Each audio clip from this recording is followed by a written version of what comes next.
Hello everyone नमस्कार।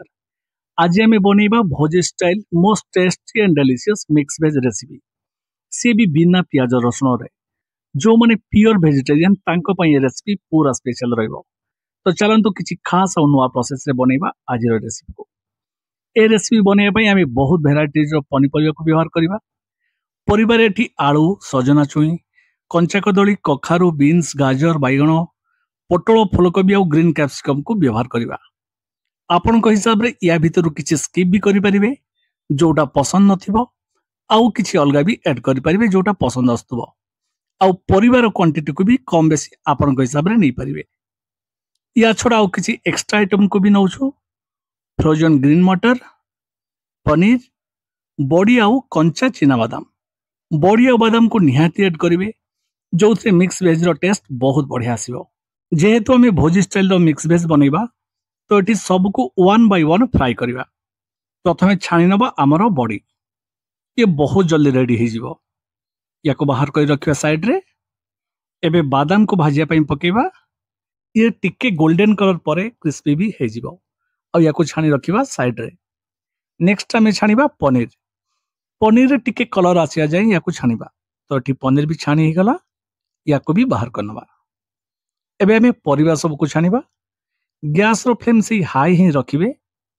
प्रथम पकेबा फूलकोबी आग को सबु पनीपरिया फ्राई करबा समय अल्प अल्प टिके लुण पकई नबा चौधरी परफेक्ट टेस्ट आसीबो खाइला बेले। आ परिबा सब हल्का टिके गोल्डन कलर आसीबा जाय ही फ्राई करिवे। बेसी फ्राई करबा जमा भी दरकार हबनी। तो एठी फूलकोबी छाणी ही गला। एबे याको बाहर कर रखिबा साइड रे। नेक्स्ट आलू और पोटल को छाणीबा। याको लंबा लंबा साइज रो कटा हेछि जोथरे जल्दी फ्राई हे जिवो। अच्छा ए सब फ्राई करबा समय एन्श्योर करिवे जेमति परिबारे पानी नथिबो। सेति पई परिबा को काटिबा गरु ही धोइ नेबे। और जदि काटिया परे धोउचंती तो ताको टिश्यू पेपर टिके पोछि नेबे जोथरे फ्राई कला बेले आदो भी असुविधा हबनी। तो ठी आलू और पोटल रो छणा काम भी हे गला। नेक्स्ट बैगण ये भी बहुत जल्दी हे जिवो। कैप्सिकम को पकई नबा। एटी ग्रीन कैप्सिकम सहित रेड येलो किमा ऑरेंज को भी मिसई परिवे।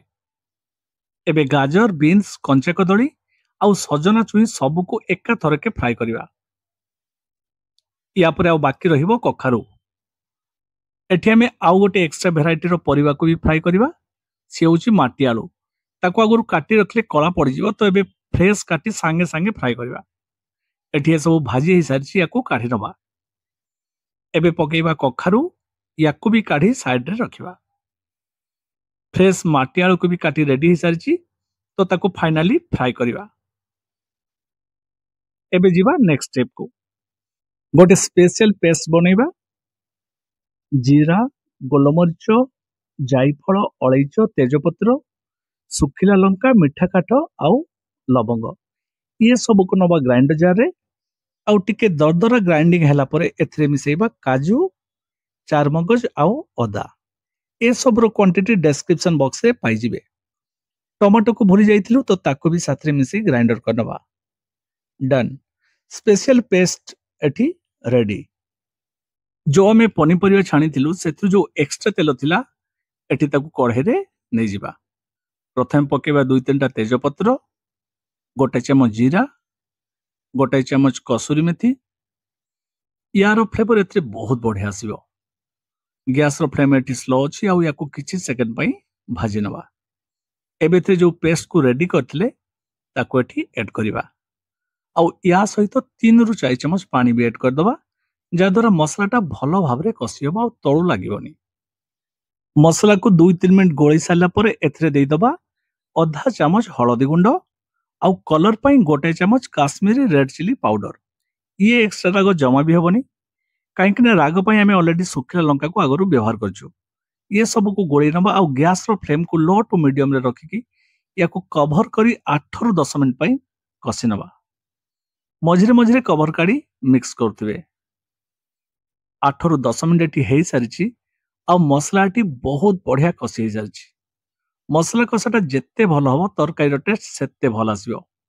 जेहेतु हमें पनीपरिया फ्राई समय सबुथिरे लुण मिसैथिले तो एठी आउ एक्स्ट्रा लुण लागिबोनी। आपण को हिसाब रे एठी मसला सहित लुण को भी ऐड करि परिबे।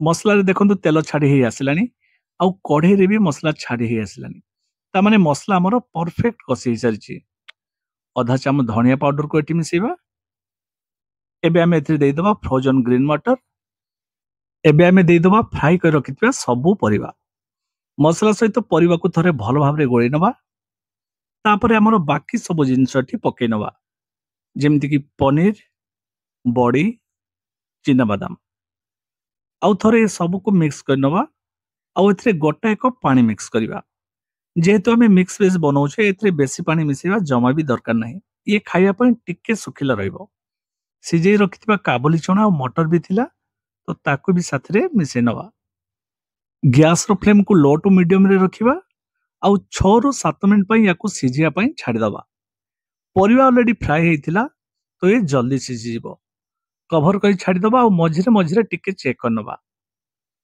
6 रु 7 मिनिट एटी हेई सारिछि आउ एबे गैस रो फ्लेम हवा बंद आ गोटे छोट चामच जीरा पाउडर पके मिक्स करिबा सर्व पई मिक्स वेज रो कलर देखि जानि पारथबे ये खाइया पई केते टेस्टी हिथिबो तो बिना प्याज रसुण थरे निहाती ये रेसिपी ट्राई करंतु आउ आज रो ए वीडियो आपन को केमिति लागिला कमेंट सेक्शन रे फीडबैक निहाती दियंतु वीडियोटी भल लागितले लाइक शेयर और सब्सक्राइब करिया पई जमारो भूलिबेनी पुनी आसीबो नुवा एक रेसिपी सह नमस्कार जय जगन्नाथ।